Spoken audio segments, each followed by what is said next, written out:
This afternoon, mga kapatid, we will continue where we left off last Sunday sa ating pag-aaral po of John chapter 6. We have come to learn so far that ang nakasalubong po ng ating Panginoon dito are Jews and crowds na sumunod po sa Kanya because they have witnessed the miracle ng ating Panginoon. And that miracle, mga kapatid, ay walang iba kundi Jesus Christ feeding the 5,000. And yet, sa kabila po ng mga himala na ipinakita ng ating Panginoon, the Bible teaches na hindi nila matanggap. Nais po nila na gamitin si Jesus bilang isang instrumento ng kanilang layaw at nais para sa laman. But they do not want to accept Christ as Lord and Savior. At dahil po dito, ayon po in verse 35, if you read verse 35, sinabi ni Jesus sa kanila, "Ako ang tinapay na nagbibigay buhay. Ang sino mang dumalapit at sumasampalataya sa akin ay hindi na magugutom o mauuhaw kailanman." Or in English, "I am the bread of life. Whoever comes to me will never go hungry, and whoever believes in me will never be thirsty." Kagaya po ng ating huling pag-aaral, Jesus Christ is both the life-giving water, na kapag ininom ho natin siya as a figure of speech, you will always be satisfied. You will be content. Wala ka ng ibang hahanapin pa that will saturate your soul. Pero bilang tinapay na nagbibigay ng buhay, siya ang bumubusog ng ating mga kaluluwa. Siya ang nagbibigay po ng fullness of joy sa ating mga kakulangan. And for this reason, He is giving this invitation to these people that bakit nyo hinahabol ang tinapay na nasisira, habulin nyo ang tinapay at pagkain na kailanmay hindi masisira. Nang in other words, why do you chase after the food that perisheth? Chase after that food that will never perish and that will never be lost. Nang ibig sabihin, si Kristo ho iyon. But even though yan po ang itinuro at ipinakita ng ating Panginoon, look at how the people responded in verse 36. "Ngunit gaya ng sinabi ko sa inyo, ayaw ninyong manampalataya sa akin, kahit nakita na ninyo ang mga himalang ginawa ko." Or in English, "You have seen me, and still you do not believe." Now, what does it mean when Jesus says, "Nakita na ninyo ako, pero ayaw nyo pa rin sumampalataya"? Now, it would be obnoxious to say that walang nakakita kay Kristo.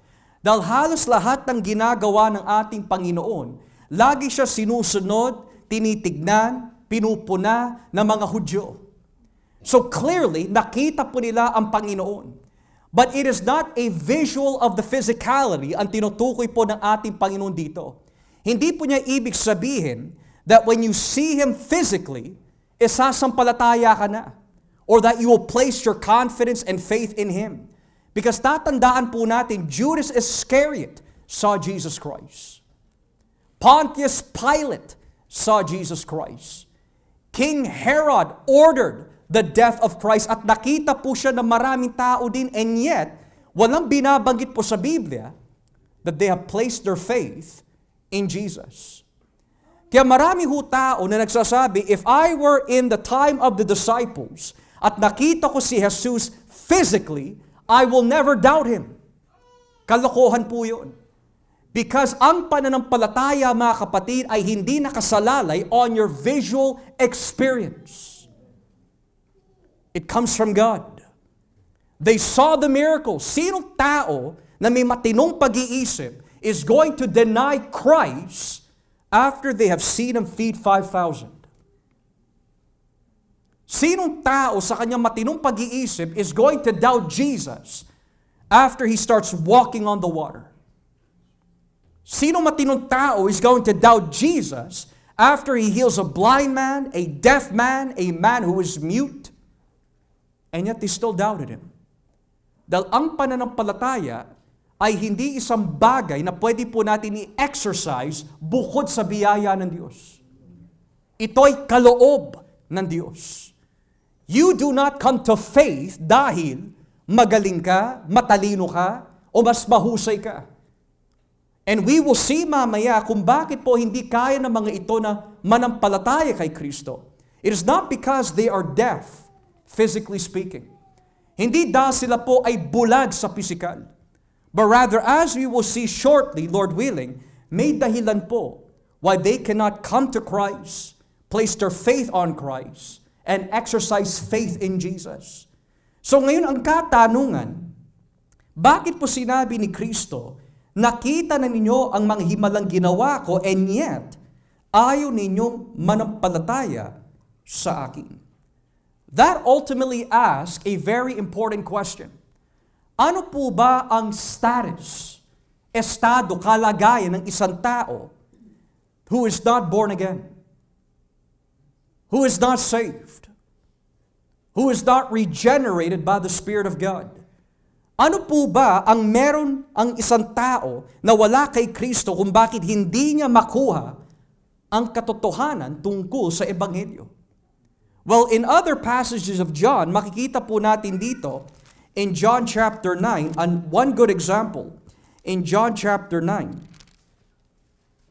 And let us read verse 35.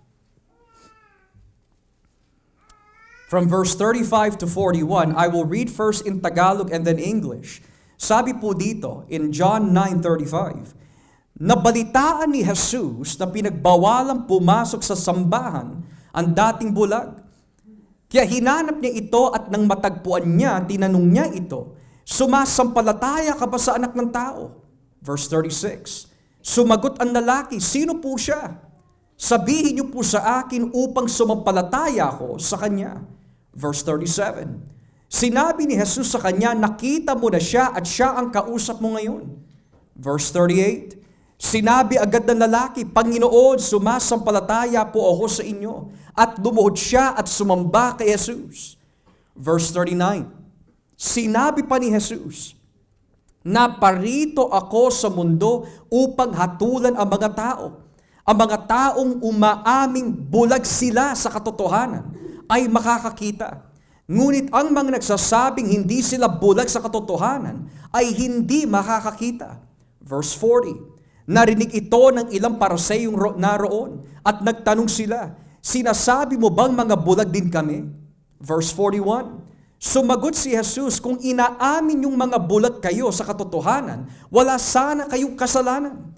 Ngunit dahil sinasabi ninyong hindi kayo bulag, nangangahulugan ito na may kasalanan pa rin kayo. In other words, in English, some Pharisees who were with him heard him say this and asked, what? Are we blind too? Jesus said, if you were blind, you would not be guilty of sin. But now that you claim you can see, your guilt remains. Anong ibig sabihin po nun? It's another way of saying, kapag ang Ebanghelyo, the Gospel, has been declared, if the miracles of Jesus have been demonstrated and presented, and yet sa kabila ng mga ipinakita ng ating Panginoon, we still say, nakakakita ako, but yet I refuse na tanggapin ka bilang Diyos at tagapagligtas, nananatili pa rin ang kasalanan sa atin.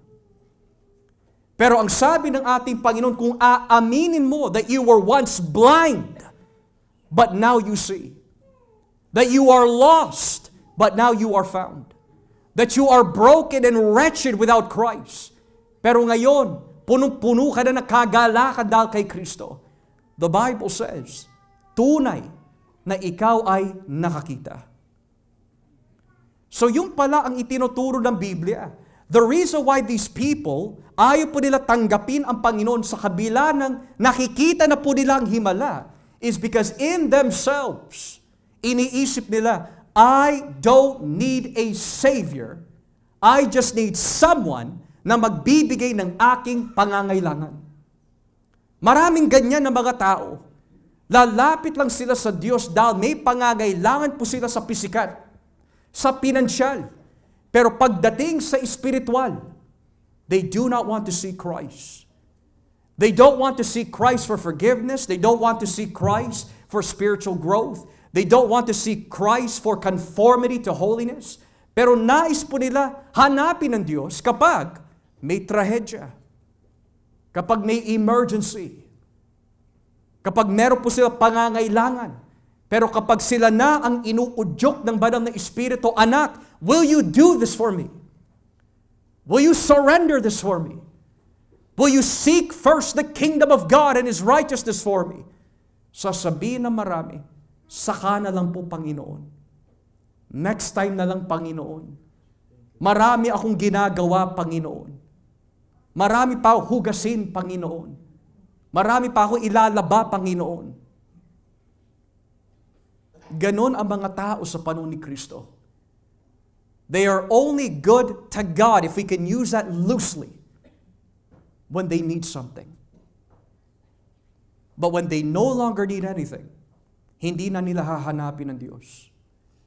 Yan ang mga taong kaharap ni Kristo. Iba at masama ang kanilang motibo. Ngayon, going back to John chapter 6, dahil po hindi magawa ng mga tao na sumampalatay kay Kristo, you need to ask the question, if man is unable to come to God in faith, dahil masama ang kanyang motibo, there is now a dilemma. Sinasabi ng Biblia, we must repent and come to faith. But the problem is, walang naghahanap sa Diyos. Walang may nais magsisi. Walang may nais na sumampalataya sa Kanya at tanggapin ang Kanyang gospel. So ngayon, how does those two harmonize?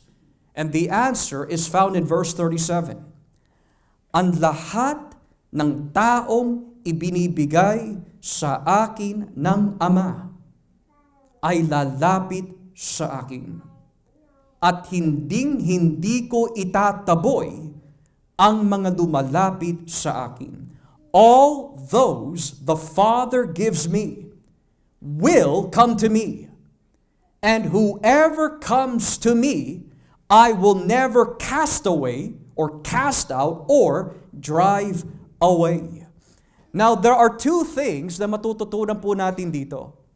Unang-una, where does faith come from? Well, clearly, ang sabi po ng Biblia, ang tunay na pananampalataya na nakatuon kay Kristo ay hindi nagmumula sa tao. Nagmumula po ito sa Diyos. Ang Diyos ang siyang nagbibigay ng pananampalataya sa tao upang sila'y dumapit sa Kanya. In other words, why did you come to faith in Christ? Is it because you were sharper in your thinking? Is it because you are more biblically profound in your knowledge? The Bible teaches us the reason why you accepted Jesus is because God the Father brought you to Christ. Nang ibig sabihin, tuwing po tayo nag-gather at nagtitipon, worshiping Jesus from the Spirit and truth, kaya ho natin ginagawa po yun is because you have been brought by the Father to Christ. Kaya ho tayo nagpupuri at umiiyak pa na may kagalakan to Jesus is because inilapit ka ng Ama sa anak. The reason why you have a great love for Jesus, although it is not perfect, pero minamahal mo si Kristo, is because inilapit ka ng Ama sa anak. Ang basihan ng ating pangsampalataya kay Kristo is not because you are smarter, more knowledgeable, more theological, kundi inilapit ka ng Ama kay Kristo. Kaya po sa dalawang kampo ng theological Christianity, between yung tinatawag na mga Arminians and Calvinists, ito po ang madalas na pinagdedebatehan po ng mga kapatid na ito. Ang salvation po ba, is it monergistic? O ang salvation po ba ng tao is synergistic? Nang ibig sabihin, kapag sinabi monergistic, it means mono, only, and then gistic in the sense, only the work of God, ang Diyos lang ang gumagawa at wala po tayo kinalaman ho doon. Pero kapag sinabi po natin salvation is synergistic or synergistic, it means may cooperation ng tao, may kinalaman po ang tao, may participation ang tao, may inaambag ang tao para siya'y maligtas. Now, if you are synergistic, which means God does 99% of the work, but He needs my 1% for me to be saved, hindi mo na uunawaan yung tunay mo na kalagayan. How can you say amazing grace to God if God needs that 1% from you? Ngayon, ito ang tinuturo ng mga ibang reliyon. They would teach, you need to place your faith in Jesus, but kailangan mo ng good works. Hindi sapat yung manampalataya ka lang, kailangan mo ng good works para maligtas ka. Para ma-maintain mo ang righteousness ng Diyos. Any religion that teaches that, mga kapatid, ay ligaw. A good example ay si Lazarus. Si Lazarus po ay nasa burial and tomb for 4 days. Pero hindi naman sinabi ni Kristo, Lazarus, come forth. Please respond, please respond. Hindi. Paano maiaambag ni Lazarus yung 1% na response kung patay siya? Ganoon din tayo, mga kapatid. The reason why these people were unable to see and hear dahil wala silang biyaya na tanggapin ang Ebanghelyo, wala silang biyaya na makakita, wala silang biyaya na makarinig. Kaya ang sinasabi po ni Kristo, kaya hindi mo magawa na lumapit sa akin at sumampalataya sa kabila na nakita ninyo, dahil ito ang proseso ng Diyos. Ang lahat ng nilalapit ng Ama sa akin ay sasampalataya sa akin. And that is very frequent in the church. People can come to church, hear the Word of God, read the Word of God, understand certain substances of the Word of God, and yet never come to Christ. Yan yung binabanggit po in the pastoral epistles. Ever learning, but never coming to the knowledge of the truth. Nang ibig sabihin, binasa na nila from Genesis to Revelation. Himay na himay po nila ang bawat kapitulo. Pero they are missing the point dahil hindi nila nakikita si Kristo. Ganyan ang mga paruseyo. Inaakala ninyo na sa iyong pagsusuri ng kasulatan, matatanggap ninyo ang buhay na walang hanggan? Mali! Hindi mo alam na ang lahat ng tinutumbok ng bawat kapitulong ito sa kasulatan ay tumutukoy at natatapos sa akin. In other words, if you read your Bible simply for the sake of reading your Bible, but you don't want to get deeper in Christ, you don't want to commit your life to Christ, you don't want to surrender your whole life to Christ, we are missing the point. Maari meron po tayong mga life verses. Ano po ang life verse mo? Philippians 4:13. How about you? What's your life verse? Jeremiah 29:11. What's your life verse? Matthew 11:28. Ngayon, pagsamahin nyo yung mga tekstong yan in its context, ano yung tinutukoy po dyan? Kaya nakalaya po yung mga tao from exile in Jeremiah 29 ay dahil po kay Kristo. Kaya nagagawa po ni Pablo to be strong and to do all things is because of Christ. Kaya naman sinabi ni Jesus, come unto me all you that labor and are heavy laden, is because nais kanya alisin sa iyong mga kasalanan. In other words, unless our reading points us to Christ, unless yung application ng ating mga binabasa ay humahantong kay Kristo for application sa ating buhay, walang kabuluhan ang ating pag-aaral. Kahit na himayin mo pa ang mga orihinal na lingwahe, kahit alamin mo pa ang bawat technical na pag-aaral, walang kabuluhan ang mga yan kung hindi tayo lalapit kay Kristo. Walang kabuluhan ang lahat. Coming to church is a waste of time if you will not surrender your life to Christ. Being a part of multiple Bible studies is a waste of time kung hindi ka lalapit kay Kristo. Yung pag-attend po natin tuwing linggo ay walang kabuluhan kung hindi ka lalapit kay Kristo. Dahil wala kang ibang dinadaya kundi ang iyong mga sarili. Yun ang binabanggit ni Kristo dito. All that the Father gives me. Now, I want to focus on that dahil yung mga salitang all those the Father gives me will come to me. Ito po ay nagbibigay ng isang pahiwatig that not everyone is brought by the Father, kundi only those. Sino yung those na binabanggit po niya? This is something that is frequent in the Gospel of John. Unang-una, sa John chapter 10, kung atin po babasahin. John chapter 10, beginning at verse 29. John chapter 10, verse 29. Sabi po ng Biblia, ibinigay sila sa akin ng Ama, na higit na makapangyarihan sa lahat. Walang makaagaw sa kanila mula sa kamay ng aking Ama. Ako at ang Ama ay iisa. My Father who has given them to me is greater than all, and no one can snatch them out of my Father's hand.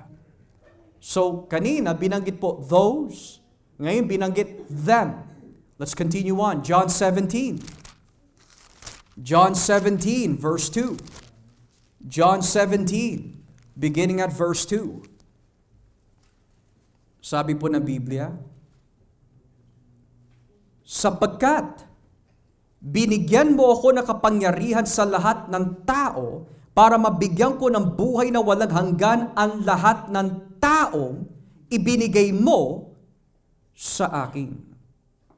For you granted him authority over all people, that he might give eternal life to all those you have given him. And then, ibaba po natin ang basa. Let's skip down to verse 6. John 17, verse 6. Look what it says here. Ipinakilala kita sa mga taong pinili mo mula sa mga tao sa mundo at ibinigay sa akin. Sila ay sa iyo at ibinigay mo sila sa akin at sinunod nila ang iyong salita. I have revealed you to those whom you gave me out of the world. They were yours. You gave them to me. And they have obeyed your word. Then, ibaba po natin ang basa, verse 9. Madalas po niya inuulit po ito, verse 9. Idinadalain ko sila. Hindi ako nananalangin para sa mga taong makamundo, kundi para sa mga taong ibinigay mo sa akin. Dahil sila ay sa iyo. I pray for them. I am not praying for the world, but for those you have given me. For they are yours. At sa kahulian, lastly, verse 24. Skip down to verse 24. Verse 24. Ama, gusto ko sana makasama sa pupuntahan ko ang mga taong ibinigay mo sa akin para makita rin nila ang kapangyarihang ibinigay mo sa akin dahil minahal mo na ako bago pa man nilikha ang mundo. Father, I want those you have given me to be with me where I am and to see my glory, the glory you have given me because you loved me before the creation of the world. So ngayon, anong ibig sabihin po niyan? Yung mga binasa po natin, what we have read in these passages is teaching a specific doctrine in the Bible na kung tawagin, predestination. Ang katuruan tungkol sa pagtatalaga ng Diyos. At ano po ang ibig sabihin ng doktrina ng predestination sa Biblia? The word pre, bilang prefix that modifies the word destination, is another way of saying, bago ka dumating sa destinasyon na ito, nakatalaga na. It's been fixed. Hindi na pwede magbago. Wala na pwede magbago. It cannot be changed. It cannot be altered.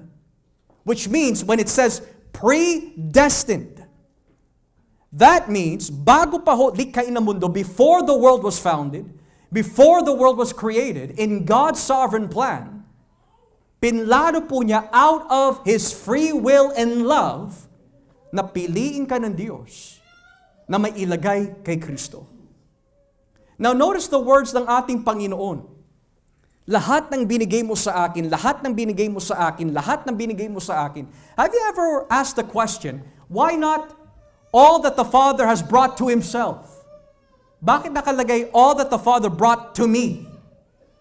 Hindi na nakalagay all that the Father brought to the Father, kundi kay Kristo. Here is the reason why, mga kapatid. Dahil sa pag-aaral po ng buong Biblia, may tinatawag po biblical theology. At sa pag-aaral po ng biblical theology, si Kristo bilang ang huling Adan, the last Adam, meron po siyang tinutupad na hindi magawa nung unang Adan, the first Adam. At ano ho yun? God gave Adam a wife whose name was Eve. Adam's job was to take care of his wife, to obey the commandments of God, pero hindi po niya ginawa dahil kinusinti po niya ang pagkakasala ni Eva. So ngayon, hindi lang po siya ang nadungisan, pati na rin si Eva.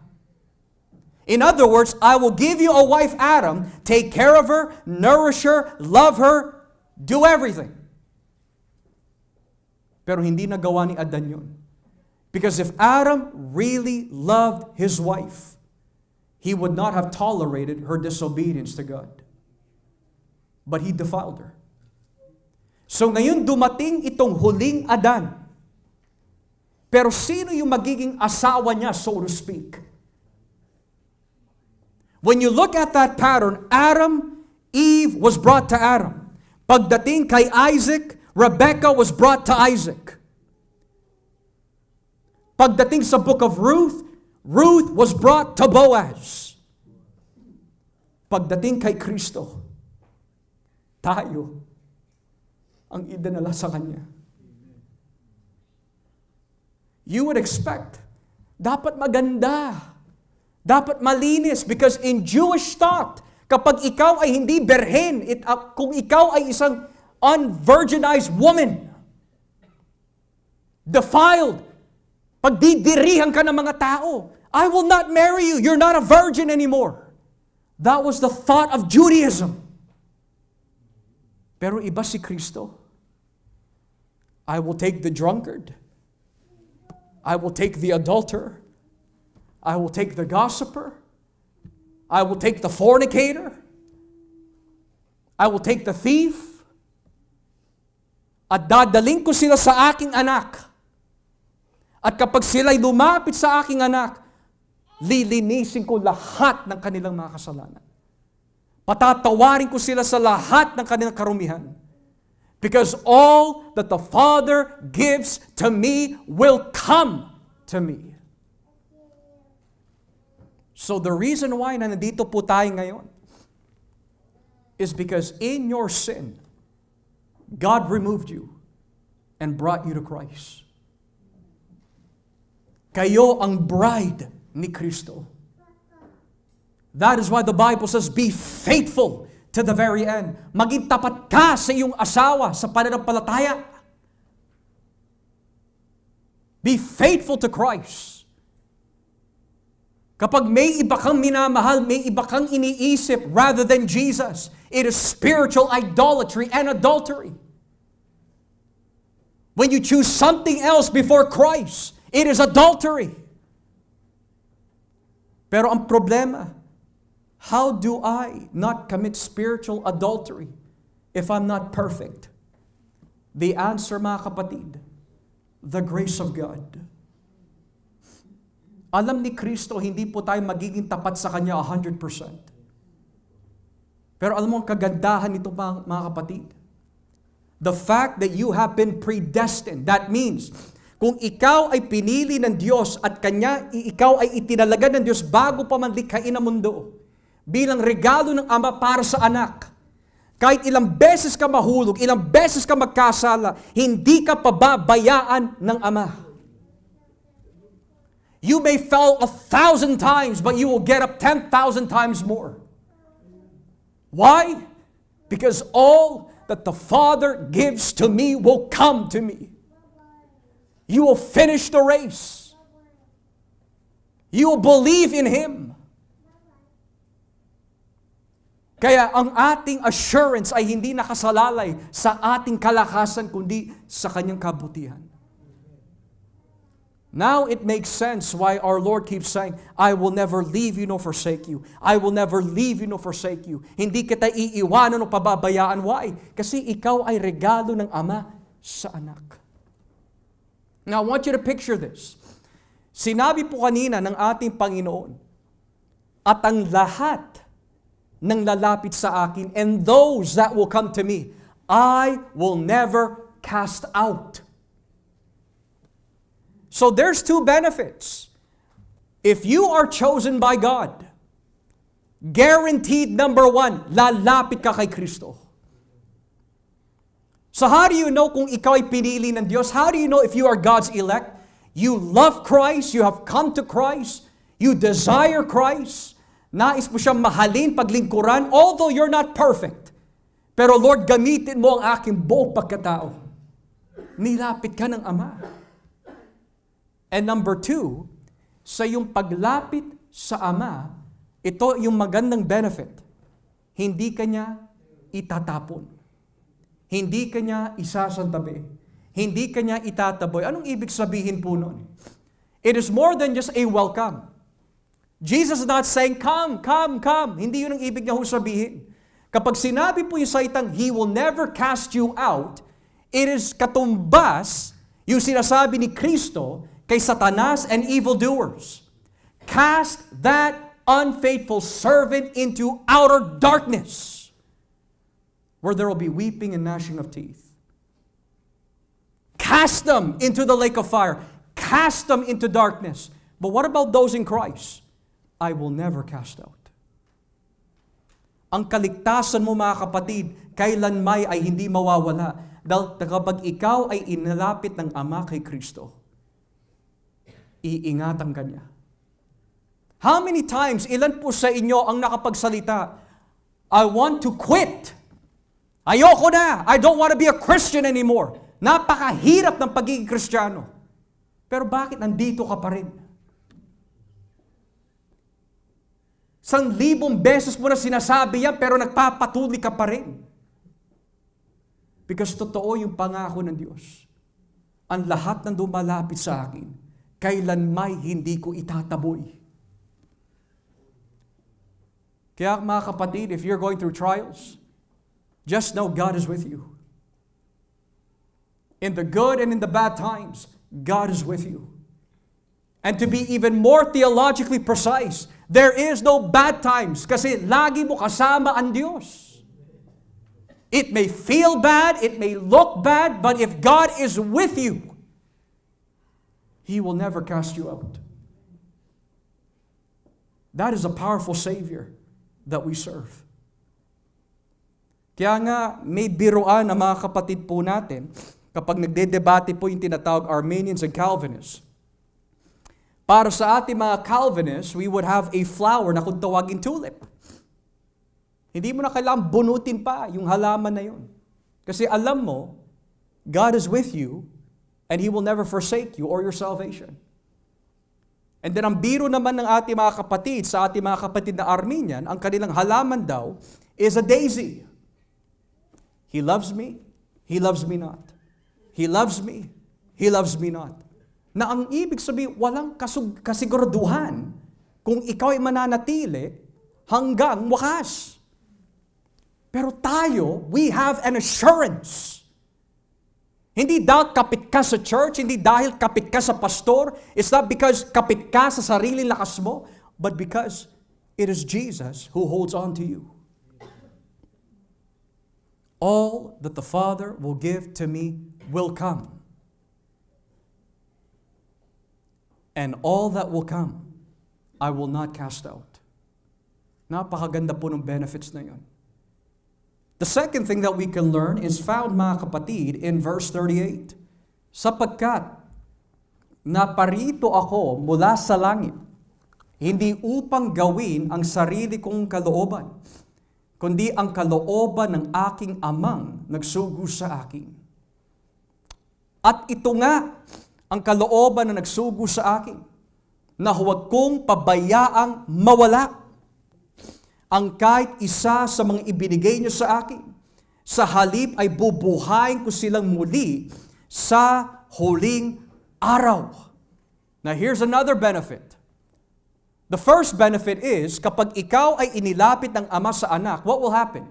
Guaranteed, you will repent and come to Christ. The second benefit, ayon po sa atin na pag-aralan, kapag ikaw ay nagsisi at sumampalataya, which means lumapit ka na sa Kanya, hindi ka mawawala sa Kanyang kamay. He will never set you aside. So what benefit does verse 39 give us? Well, unang-una, notice how he uses in the English. And this is the will of him who sent me, that I shall lose none of all those he has given me. Now, there is a problem here kung paniniwalaan po natin na ang kaligtasan po ay nawawala. Dahil kung ang kaligtasan po ay nawawala, Jesus was not completely obedient to the will of the Father. Kasi ano po ba ang kalooban ng Ama? Anak, wala ni isa sa mga ibinigay ko sa iyo ay mawawala. In other words, every person that the Father gives to the Son will never be lost because that is the Father's will. Ngayon, dumating si Kristo po dito to fulfill that will. Kapag nawala ang ating kaligtasan, Jesus is not a perfect Savior. Jesus did not fulfill the will of God. So sinasabi po ng ating Panginoon, not one ay mawawala. Now that is something to ponder upon. Ang ating mga statuses and growth bilang mga Kristiyano ay iba-iba. May mga Kristiyano na malalalim na. May mga Kristiyano na bago lang sa pananampalataya. May mga Kristiyano na masyadong sensitive. May mga Kristiyano na hindi masyadong sensitive. May mga Kristiyano na malalalim na. May mga Kristiyano na hindi malalalim pa. And yet, ang sabi ng Biblia, regardless of who they are and what their status may be, wala ni isa sa kanila ang mawawala. Now think about this. From the time of Genesis hanggang sa ating kasalukuyan, ang lahat ng sumampalataya kay Yahweh ay iingatan ni Kristo. We're talking about Abel, Isaiah, Jeremiah, Moses, Abraham, Noah, lahat yan ay iniingatan ni Kristo to the very end. Now you might ask, Pastor, paano iniingatan ni Kristo ang mga ito? Hindi pa siya namamatay sa krus in the Old Testament. That's true. Pero saan nakatuon ang pananampalataya ng mga santo sa lumang tipan? On the coming sacrifice. Bakit sila nag-aalay ng mga sakripisyo? Bakit sila nag-aalay ng mga handog? Bakit sila nag-aalay ng mga tupa? It's because it pointed to Christ. So ngayon, Jesus says, not one will be lost. Now, ilan po tayo in the church? Sabihin na po natin less than 100. I want you to picture this. Dadaan po tayo na matinding bagyo spiritually. Perhaps magahasik ang kaaway ng divisions in this church. Perhaps titiray na mga sambahayan po ninyo. But the assurance is this. Sa kabila ng mga yon, not one of you will be lost. Think about that. Pwede tayo patayin, pwede tayo ipakulong, but that one will be lost. That's my hope, not only in this life, but in the life to come. That even if I die weak, I will be in the presence of my King. Dahil nangako siya, not one will be lost. Iyan din ang binanggit po niya in John 18. If you turn with me, John chapter 18. John chapter 18, beginning at verse 9. John 18, verse 9.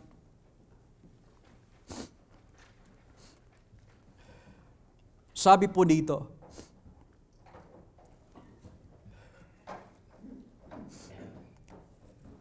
sinabi niya ito para matupad ang sinabi niya sa Ama. Wala ni isang mang napahamak sa mga ibinigay mo sa akin. This happened so that the words He had spoken would be fulfilled. I have not lost one of those you gave me. Pero pastor, kung wala po nawala sa kamay ni Jesus, bakit si Judas Iscariote? Why did Jesus get lost? Why did Judas Iscariot get lost? Wasn't Judas a disciple of Christ? Bakit siya nawala? So there's a contradiction. Sinabi ni Jesus na walang mawawala, and yet Judas got lost. Well, we have to understand, sino po ba si Judas? He was a disciple, yes. But is he a true disciple? Let's go to John chapter 17.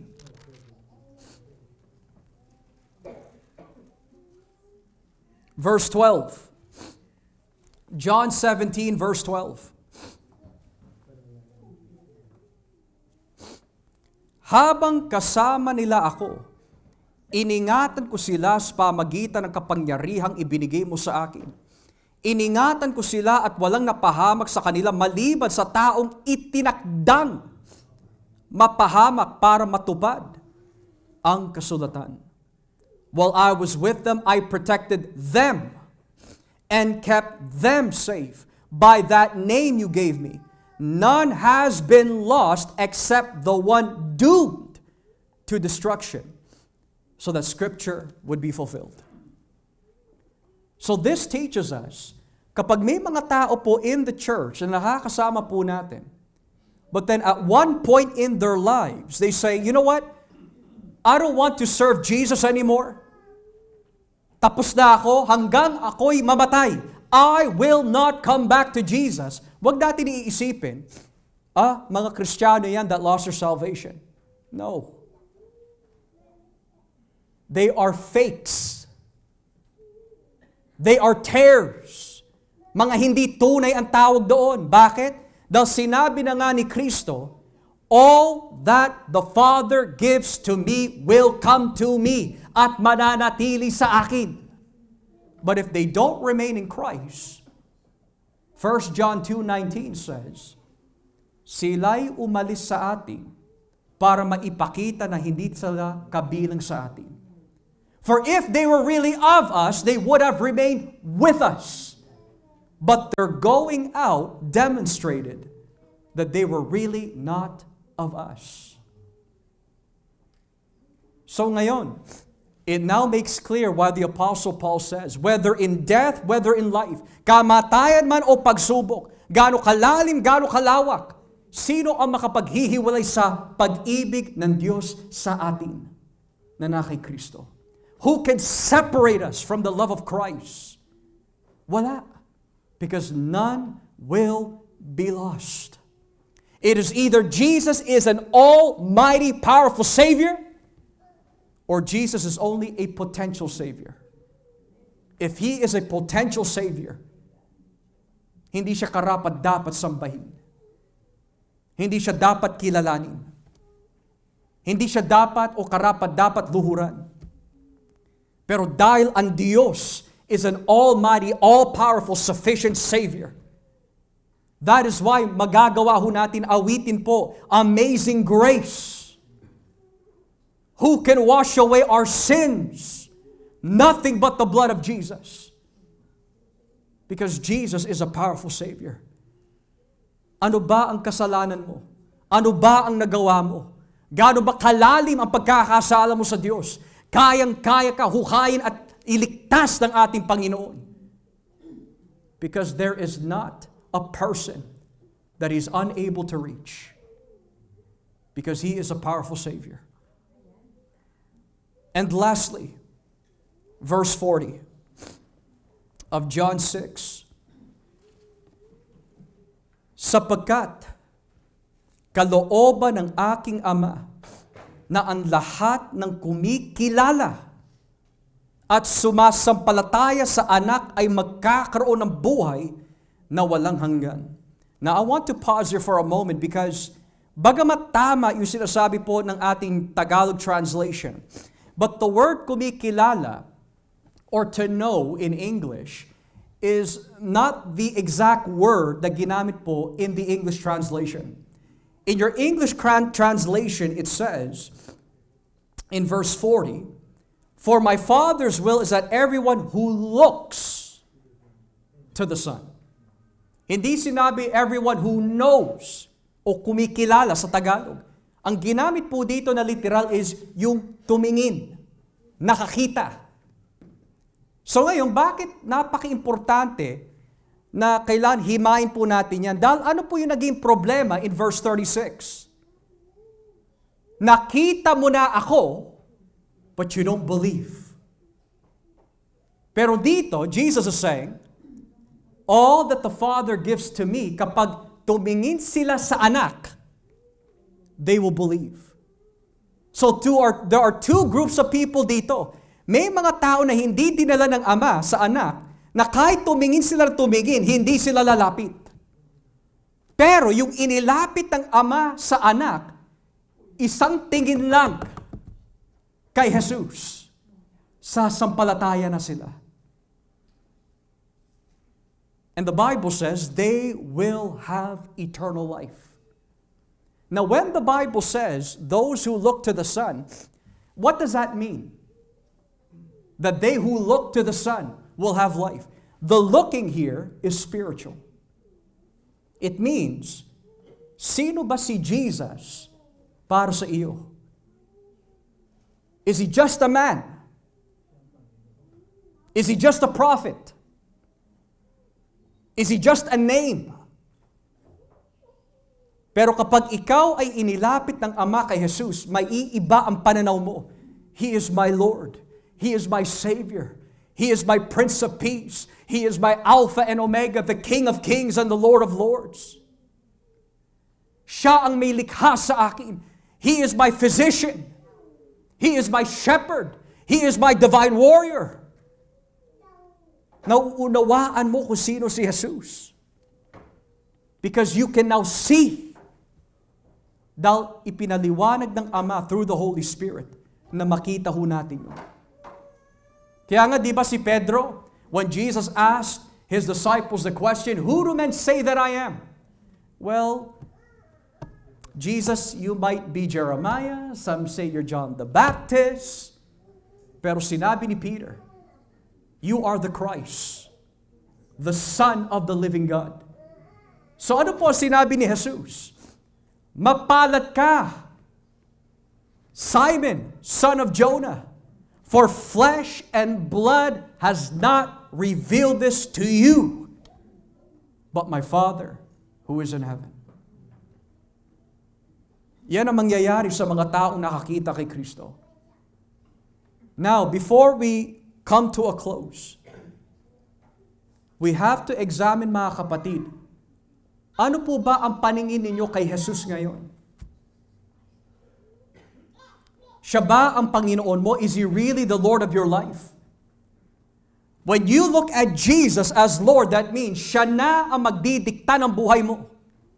That means, anak, unahin mo ako. Anak, spend time with me. Anak, surrender this. Anak, follow me. Deny yourself. But the reason why, mga kapatid, tayo po ay bumabagsak, we lose sight of who He is. Nangyayari sa atin yun. The reason why I sin is not because of God, is because I lose sight of who He is. Si Pedro, magpapatuloy sa paglalakad sa tubig habang ang kanyang mata ay na kay Kristo. But the moment his sight is away from Christ, he starts to sink. The same thing with us, mga kapatid. Look to Jesus, and you will have eternal life. Now, as we close, ano pong ibig sabihin po nito? Kasi, dalawang beses po binanggit yung salitang, at bubuhayin ko silang sa huling araw. Verse 39, sa halip ay bubuhayin ko silang muli sa huling araw. Verse 40, at bubuhayin ko silang muli sa huling araw. That's 2 times na binanggit. Now, in the Gospel of John, the words, I will raise them up in the last day, ay madalas na binabanggit ng ating Panginoon. Halimbawa, verse 44. If you skip down to verse 44. Walang makalapit sa akin maliban kung papalapitin siya ng amang nagsugo sa akin. At ang mga lalapit sa akin ay bubuhayin kong muli sa huling araw. And then in verse 54, look at this. Pero ang kumakain ng aking katawan at umiinom ng aking dugo ay may buhay na walang hanggan. At bubuhayin ko siyang muli sa huling araw. Maging yung kapatid po ni Lazarus in chapter 11, yan din ang kanyang binanggit. Turn with me in John 11. Beginning at verse 24. This is not just a teaching of Jesus. Ito po was well known of the times of the Jews. John 11:24. Sumagot si Marta, alam ko pong mabubuhay siyang muli sa huling araw, kapag bubuhayin na ang mga namatay. Now, what does that mean that Christ will raise us on the last day? The last day that Jesus is talking about here is not the end of human existence. It is not annihilation of the world. Pero ang ibig sabihin ng last day, the day of glory, the second coming of Christ. Nang ibig sabihin, let's say for example, mamatay si Brother Joshua mamaya.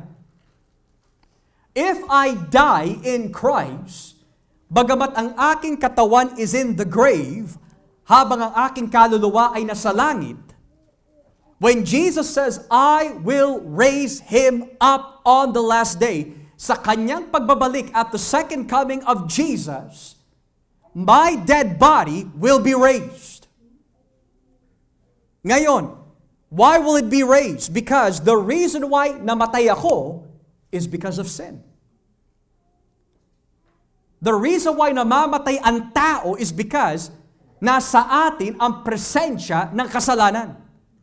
Ngayon, sa pagbabalik ni Kristo at His second coming, the reason why He needs to come the second time ay para alisin ang presensya ng kasalanan.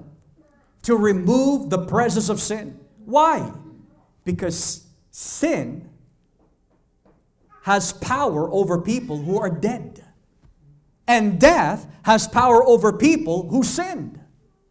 Pero dahil po nangako si Kristo, I will raise Him up on the last day, ito ang magiging itsura po nun.